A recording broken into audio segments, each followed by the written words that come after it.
ಮಾಡ್ತಾ ಇದ್ದಾರೆ. ನಾವೆಲ್ಲರೂ ನೋಡಿದ್ದೇವೆ, ನಾರಾ ಲೋಕೇಶ್ ಅವರು ಒಂದು ವಿನಂತಿಯನ್ನು ಮಾಡಿದ್ದಾರೆ, ಪಕ್ಕದ ರಾಜ್ಯದ ಮುಖ್ಯಮಂತ್ರಿಗಳ ಮಗ ಏರೋಸ್ಪೇಸ್ ಇಂಡಸ್ಟ್ರಿಗೆ ನಮ್ಮ ರಾಜ್ಯಕ್ಕೆ ಬರ್ರಿ, ನಾವು ನಿಮಗೆ ಎಲ್ಲ ರೀತಿಯ ಸೌಲಭ್ಯಗಳನ್ನು ಕೊಡ್ತೇವೆ ಅಂತೇಳಿ. ಮಾನ್ಯ ಮುಖ್ಯಮಂತ್ರಿಗಳೇ, ಮಾನ್ಯ ಇಂಡಸ್ಟ್ರಿ ಮಿನಿಸ್ಟರ್ ಅವರೇ, ನಿಮಗೆಲ್ಲರಿಗೂ ಗೊತ್ತಿದ್ದೈತಿ, ಹುಬ್ಬಳ್ಳಿ ಧಾರವಾಡದಿಂದ ಬೆಳಗಾಂ ತನಕ ಭಾಳ ದೊಡ್ಡ ಪ್ರಮಾಣದಲ್ಲಿ ಕೈಗಾರಿಕಾ ಅಭಿವೃದ್ಧಿ ಪ್ರಾಧಿಕಾರ ನಿಗಮದ ಭೂಮಿ ಅವೈಲೇಬಲ್ ಐತೆ.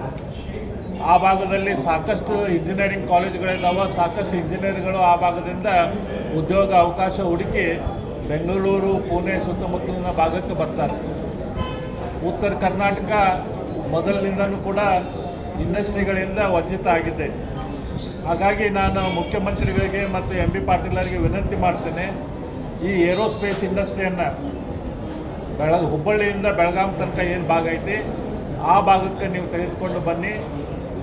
ಬೇರೆ ರಾಜ್ಯಗಳು ಯಾವ ರೀತಿ ಅವಕಾಶಗಳನ್ನು ಮಾಡಿಕೊಡ್ತಾ ಇದ್ದಾರೆ, ಅದಕ್ಕಿಂತ ಹೆಚ್ಚಿನ ಅವಕಾಶಗಳನ್ನು ಉತ್ತರ ಕರ್ನಾಟಕದಲ್ಲಿ ಇಂಡಸ್ಟ್ರಿ ಮಾಡೋಕ್ಕೆ ನೀವು ಅವಕಾಶಗಳನ್ನು, ಒಂದು ವಿಶೇಷ ರೀತಿಯ ಸೌಲಭ್ಯಗಳನ್ನು ಇಂಡಸ್ಟ್ರಿಗಳಿಗೆ ಮಾಡಿಕೊಡ್ರಿ. ಅದ್ರ ಮೂಲಕ ಏರೋಸ್ಪೇಸ್ ಇಂಡಸ್ಟ್ರಿ